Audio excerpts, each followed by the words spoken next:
জোখালত বহি আছোঁ অনুপেহী ভাত ৰন্ধাত ব্যস্ত মই পেহাৰ লগত ইটো সিটো কথা পাতি আছোঁ পতাত পিচিছে মছলা আৰু মছলাৰে ৰান্ধিব মাছৰ জোল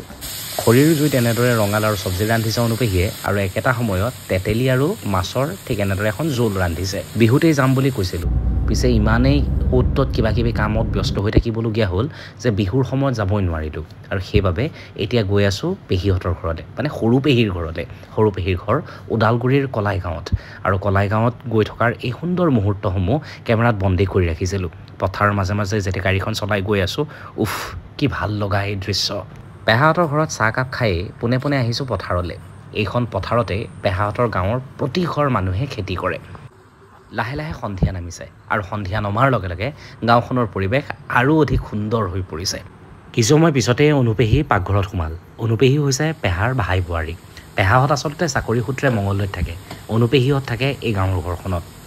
অনুপেহীয়ে ৰন্ধা ব্যঞ্জনসমূহ সৰুৰে পৰা খাই খুব বেছি ভাল পাওঁ অনুপেহীয়ে ক'লে যে আজি মই যি ৰান্ধিছোঁ এবাৰ ৰাইজকো দেখুৱাই দিবা মাছ ভাজি ৰঙালাওৰ চব্জি দাইল আৰু লগতে এখন তেতেলীৰ সৈতে মাছৰ জোল এইখন খাই মই খুব বেছি ভাল পালোঁ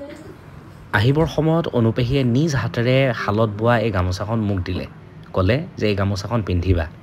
এই গামোচাখনৰ নাম বাৰু আপুনি জানেনে যদি জানে কমেণ্টত লিখিব